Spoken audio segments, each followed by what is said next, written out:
Era domingo em Paris. O Dr. Axel Munt terminara sua tarefa e se retirava do hospital quando viu um casal de velhinhos camponeses sentados num banco sob as árvores no pátio interno do edifício.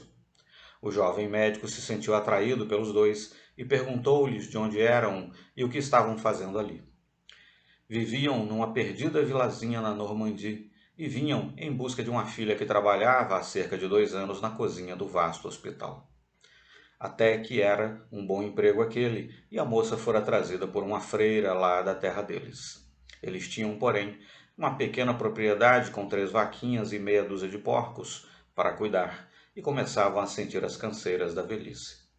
Como Genevieve era jovem, forte e bem disposta, queriam levá-la de volta para casa, a fim de repartir com ela a carga de trabalho que começava a pesar-lhes demais nos ombros cansados.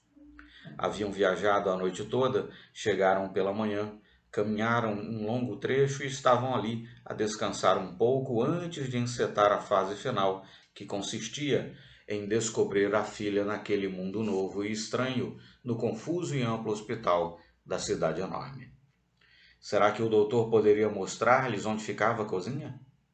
Eram tantos os corredores intermináveis, pátios e salas a percorrer, que o doutor achou mais acertado levá-los até lá em busca da filha, mesmo porque, chegados à cozinha, haveria dificuldades adicionais para localizar uma jovem provinciana no meio de uma pequena multidão de cozinheiras e ajudantes de vários níveis de competência, condição, formato e aspecto, pois ali eram preparadas refeições para cerca de 3.000 pessoas diariamente. A conversação continuava animada, enquanto varavam salas, desfilavam pelos corredores e atravessavam pátios. A velhinha mexeu em seus guardados e exibiu um queijo que ela mesma fizera para presentear a filha. Ofereceu-o, porém, ao doutor, dizendo que seria um prazer e uma honra que ele o aceitasse. Como recusar? Pela conversa, o doutor ficou sabendo que Genevieve tinha apenas 20 anos de idade. Se era bonita? A cara da mãe, segundo a balizada opinião do pai, afirmou a doce velhinha, com toda a pureza da sua simplicidade, o que o marido confirmou prontamente. O doutor olhou-a atentamente e um vinco se fez na sua face. A senhora tem certeza de que ela trabalha na cozinha? O velho sacou uma carta amarrotada do bolso e passou-a a ele. Era dela. O médico conhecia bem a letra, pois acompanhava com interesse as experiências conduzidas sob a orientação, ou melhor, sob o comando, do famoso Dr. Charcot, o papa da medicina francesa da época, neurologista e professor que tornou o nome da Salpêtrière tão famoso que não havia médico que não sonhasse fazer pelo menos um estágio ali para aprender com o mestre algo dos segredos do cérebro e do mistério das doenças ditas nervosas. Freud foi um deles.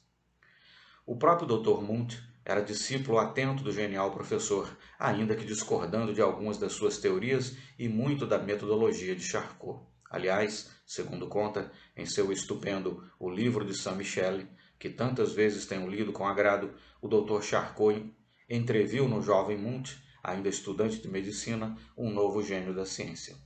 Foi, em parte, para corresponder a essa autorizada expectativa que ele passou a estudar com afinco e realmente a acumular prêmios e distinções acadêmicas. Aos 24 anos de idade, Munt deixaria para sempre seu modesto Hotel de l'Avenir, onde residira como estudante, munido de um diploma que não fora nada fácil de conquistar. Era o mais jovem médico até então formado na França. Estabeleceu-se na Avenue de Villiers, de onde partiu para uma série fantástica de êxitos profissionais e sociais na sua vida tão longa quanto movimentada, quase romanesca.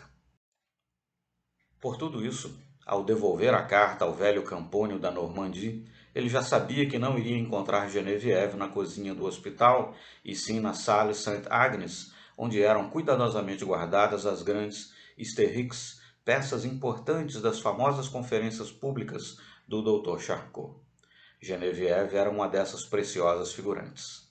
Foi encontrada sentada com as pernas penduradas, elegantemente vestidas de meias de seda, numa mesa grande no centro do salão. Lia um exemplar da revista Le Rire, que trazia um retrato dela na capa. Estava famosa, pois era uma das estrelas do verdadeiro show que o eminente professor conduzia no anfiteatro da Salpêtrière, nas suas concorridíssimas Leçons du Mardi, as aulas de terça-feira.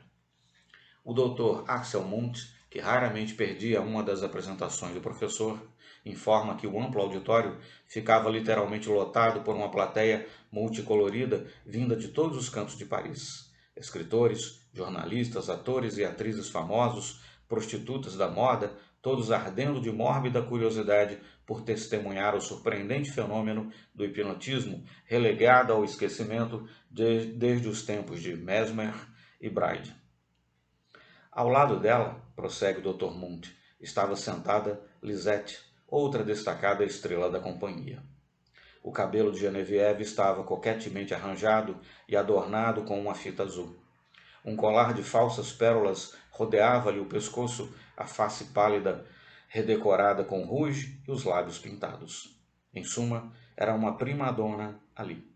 Por causa das suas maravilhosas performances histéricas perante a vasta e culta plateia embevecida, tudo sob o comando geral do chamado César da Salpêtrière, o ilustre doutor Jean-Martin Charcot.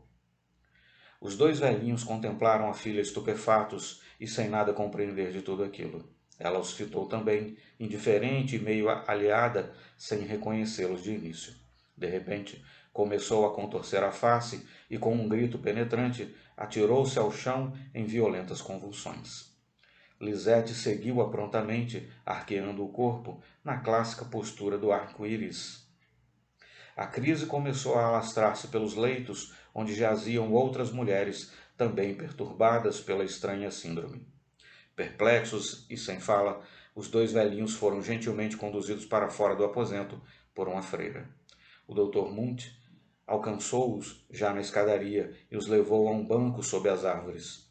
Não era nada fácil explicar-lhes o que estava acontecendo e, principalmente, o que se passava com a pobre Geneviève. O aturdimento deles era tamanho, diz Munthe, que não tinham sequer como chorar. Ele próprio não sabia de que maneira a moça fora parar da cozinha na sala das histéricas.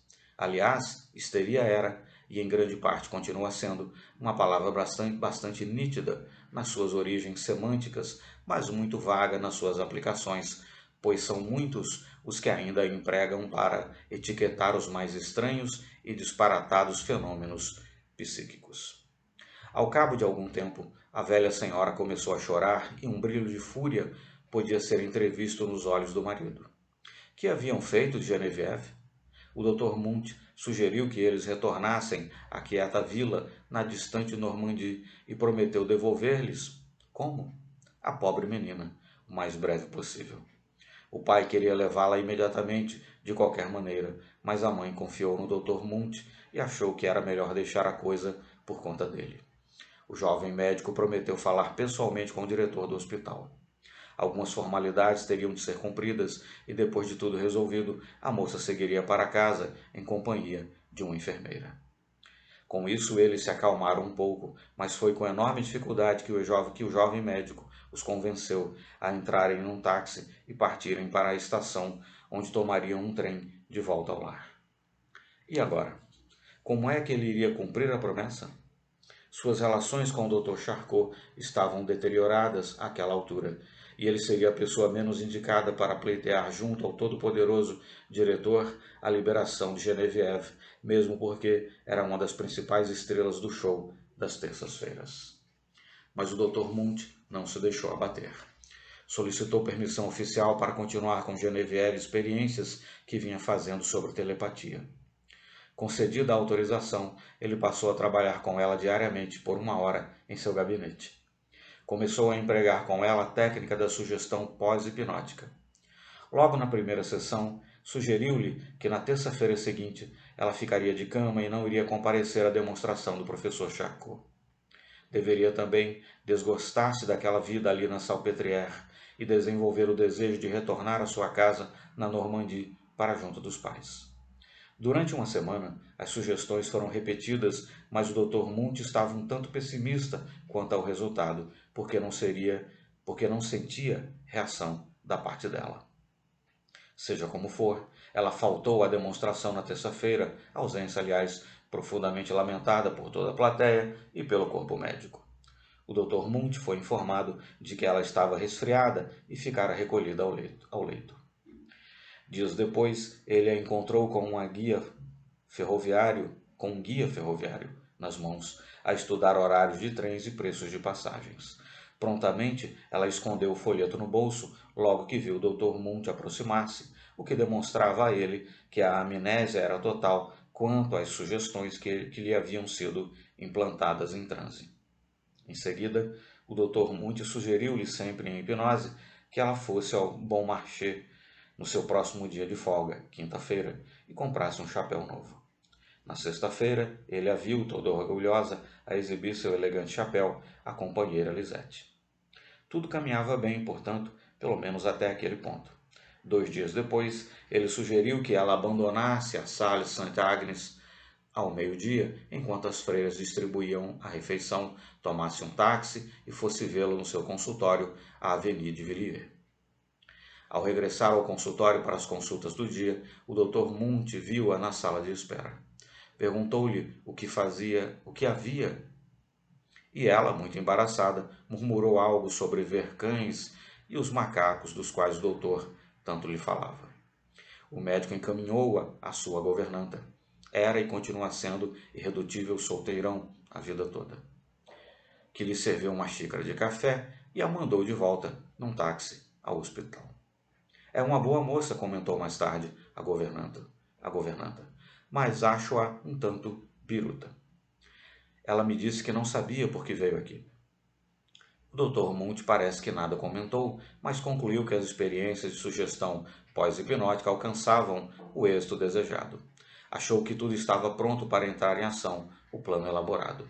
Deu-lhe em transe nova sugestão para que ela fosse novamente ao seu consultório, à Avenue de Villiers, na próxima segunda-feira, ali pelas 2 horas da tarde.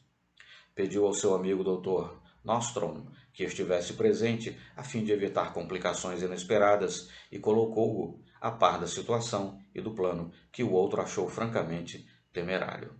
Suponhamos, ponderou Nostrom, que ela fale com alguém sobre isso? Ela não pode falar sobre o que nem ela própria sabe, lembrou o Dr. Munt.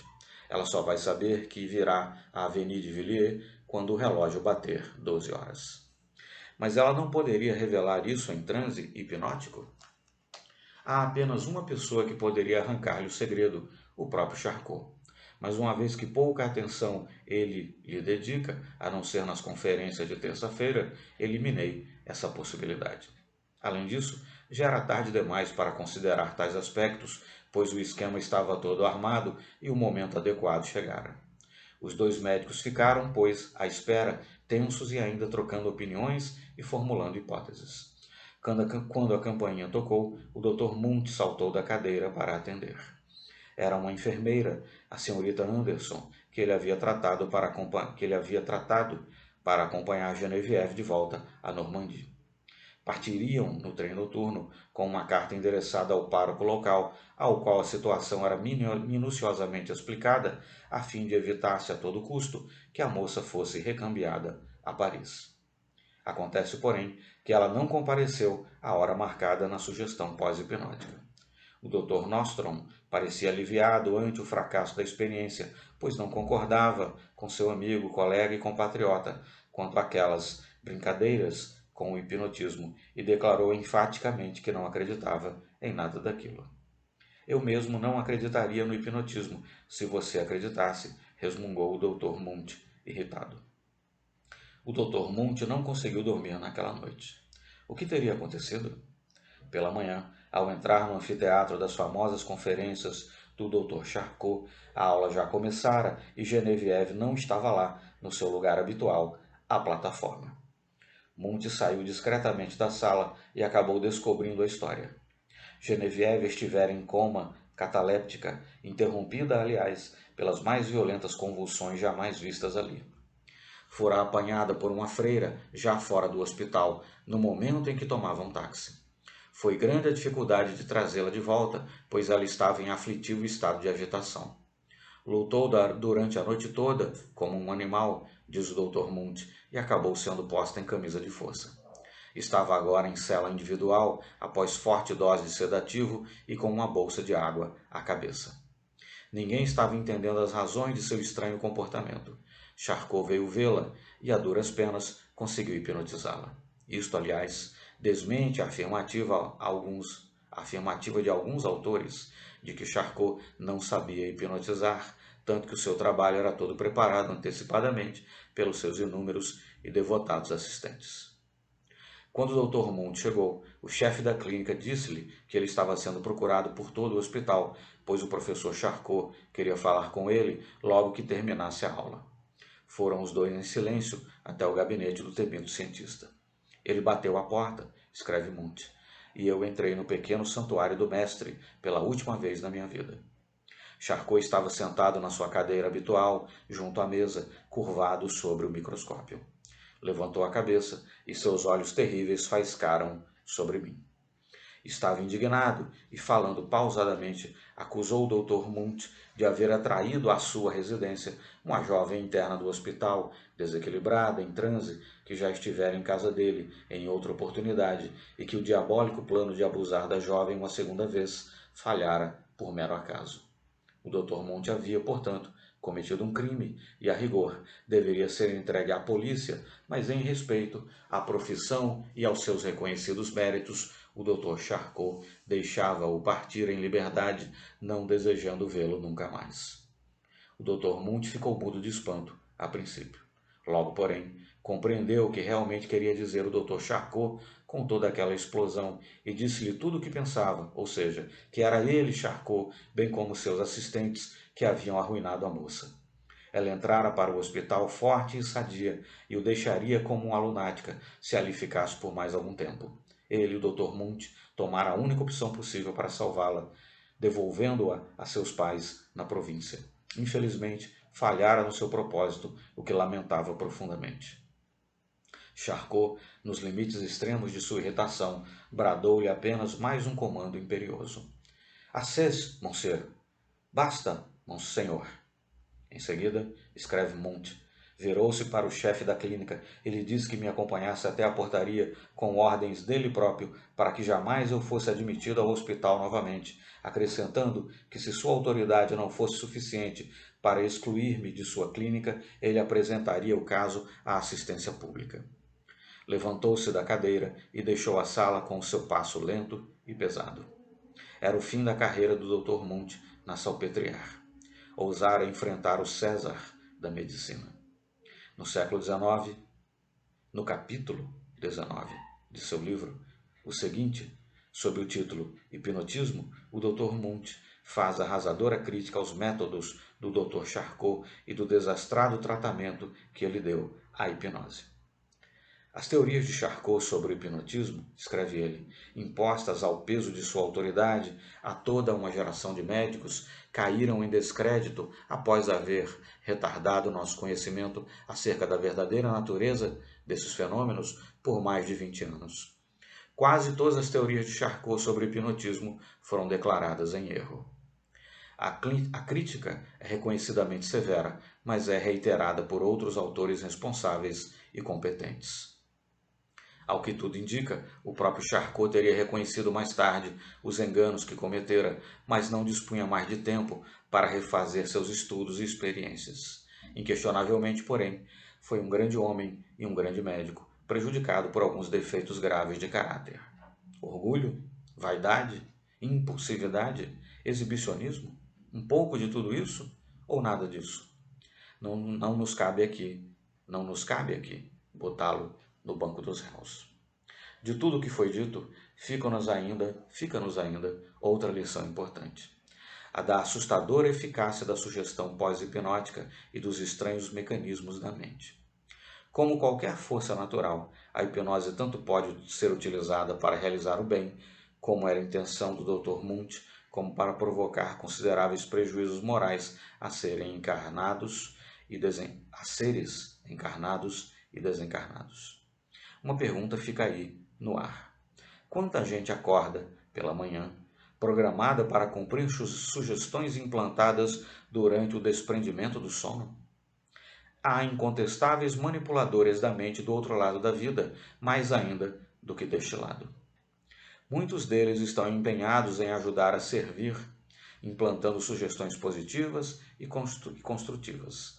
Mas e os outros? Como cada um de nós se sintoniza com as faixas compatíveis com suas próprias vibrações, cabe a cada um escolher com quem se entende ou desentende no mundo espiritual, nas horas silenciosas do sono. Pós-scriptum, não hipnótico. Sem desejar fazer propaganda do livro do Dr. Munt, mesmo porque ele não precisa disso, traduzido, que se acha em inúmeras línguas, vale a pena dizer que ele constitui leitura extremamente agradável, especialmente pelos que se interessam por aspectos espirituais da vida. O Dr. Munt se acreditava uma reencarnação de Tibério, e são realmente fascinantes suas narrativas e especulações em torno de Anacapri, na Itália, onde o César romano, não o da Salpêtrière, viveu os últimos anos de sua atormentada existência terrena. O Dr. Munt morreu em 1949, aos 92 anos de idade, no Palácio Real, em Estocolmo, onde vivia há 10 anos. Desde 1903, era médico da família real sueca. Grande figura humana. Foi uma dessas raras pessoas dotadas do maravilhoso poder de manipular à sua vontade a palavra escrita para expressar com insuperável elegância, competência e precisão o seu pensamento, sempre tão bem ordenado e amplo.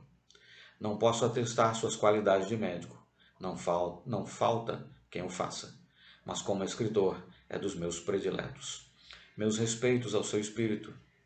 Se foi realmente Tibério, também não tenho como atestar, mas se é verdade isso, então Tibério estaria de parabéns, dado que realizou notável progresso espiritual.